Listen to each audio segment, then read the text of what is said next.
Om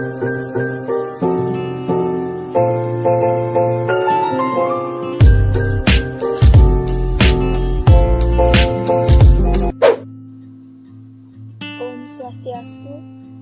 Baik, pada kesempatan kali ini kami dari kelompok 6 akan mempresentasikan review jurnal dengan judul Determinan Pengungkapan Laporan Berkelanjutan. Baik, sebelum itu izinkan saya untuk memperkenalkan nama dari anggota kelompok 6. Yang pertama yaitu saya sendiri, Niloputu Eka Padmawati dengan NIM belakang 1041, kemudian Iwayan Wulantari dengan NIM belakang 1066, Dharma Cahyadi dengan NIM belakang 1103, Rovina Daiman dengan NIM belakang 1112, dan Ketut Edi Suryawan dengan NIM belakang 1133.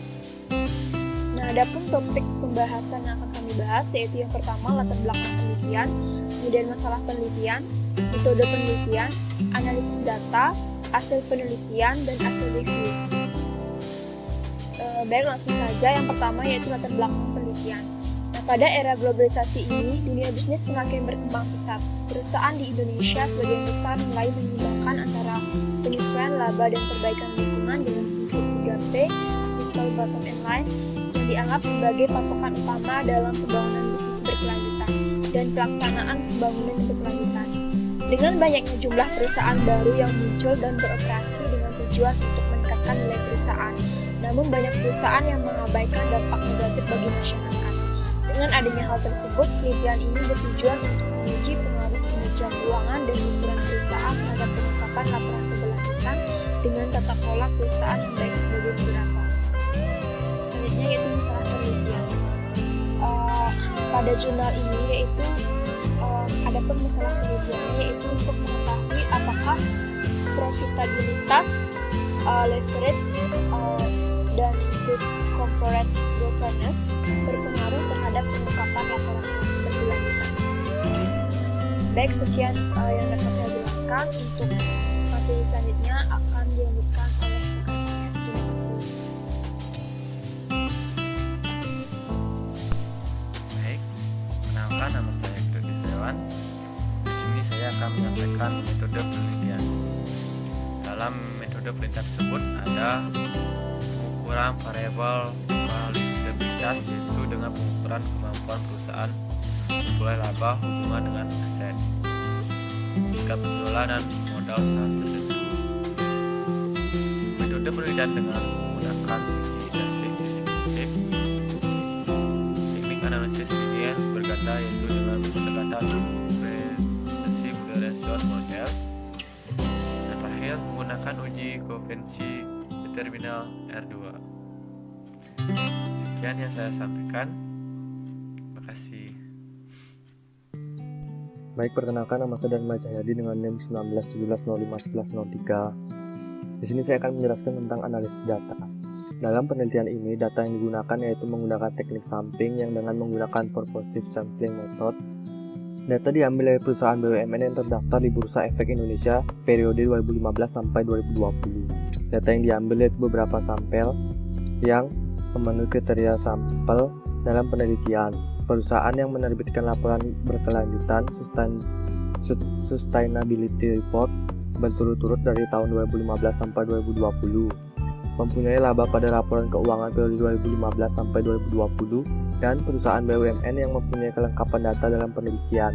Data yang didapat dianalisis menggunakan teknik analisis regresi linier berganda. Sekian dari presentasi saya, akan melanjutkan oleh teman saya. Baik, terima kasih atas waktu dan kesempatannya. Di sini saya akan melanjutkan presentasi dari rekan saya. Nah, di sini saya akan menjelaskan terkait hasil penelitian dari jurnal tersebut. Nah, dalam hasil penelitian ini menjelaskan mengenai determinan pengungkapan laporan berkelanjutan. Dalam teori tersebut diestimasikan bahwa keberadaan perusahaan akan berada di lingkungan sosial atau komunitas sosial yang harus berinteraksi dengan masyarakat, sehingga hasil yang diperoleh penelitian ini dapat menuntut perusahaan untuk responsif terhadap lingkungan. Nah, di mana mereka beroperasi pada Ko Chai Lee dan Sairi 2007. Oleh karena itu, dalam perusahaan BUMN akan dituntut dan harus memiliki kualitas kinerja yang profesional karena perusahaan BUMN memiliki kewajiban untuk mempertanggungjawabkan kepada negara dan masyarakat. Nah, dalam penelitian ini merupakan suatu gambaran atau deskriptif suatu data dilihat dari rata-rata min, standar deviasi, maksimum, minimum, dan range Gauss-Seiley 2018. Berdasarkan hasil yang diketahui bahwa pada bagian variabel profitabilitas dengan rata-rata min yaitu sebesar 0,0534 dan nilai standar deviasi 0,06106 dengan nilai minimum sebesar 0,00 dan nilai maksimum sebesar 0,28. Terima kasih. Untuk selanjutnya akan dilanjutkan oleh rekan saya. Baik, terima kasih atas waktunya. Di sini saya akan menjelaskan mengenai telaah atau hasil review dari jurnal yang berjudul Determinan Pengungkapan Laporan Berkelanjutan. Adapun kekurangan dan kelebihan dalam penulisan jurnal ini, yaitu yang pertama tentang kelebihan. Kelebihan yang ada di jurnal ini yaitu yang pertama terdapat banyak referensi yang mendukung penelitian yang telah dilakukan. Yang kedua, materi yang digunakan untuk mendukung penelitian ini dijelaskan secara terperinci. Yang ketiga, hasil penelitian yang dijelaskan secara detail sehingga memudahkan para pembaca untuk memahaminya. Yang keempat, pemilihan sampel yang sudah sesuai dengan kriteria penelitian. Yang kelima, pemilihan judul yang bagus dalam mendukung laporan berkelanjutan yang dapat meninjau keadaan dan perbaikan lingkungan. Selanjutnya, ada pun kekurangan dari penulisan jurnal ini, yaitu yang pertama, penulisan abstrak yang hanya menggunakan bahasa Inggris. Yang kedua, tidak terdapat nomor halaman. Yang ketiga, isi jurnal banyak berfokus pada penjelasan materi secara umum. Yang keempat, penulisan jurnal yang banyak menggunakan istilah-istilah asing. Yang kelima, teknik pengumpulan data tidak dijelaskan secara terperinci.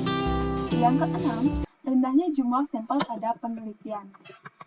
Baik, demikian yang bisa kami sampaikan dan kami jelaskan mengenai review jurnal yang berjudul Determinan Pengungkapan Laporan Berkelanjutan yang ditulis oleh Alvina Damayanti dan Pancawati Hardiningsih. Mohon maaf bila penyampaian dari kami ada yang keliru dan kurang. Sekian dan terima kasih.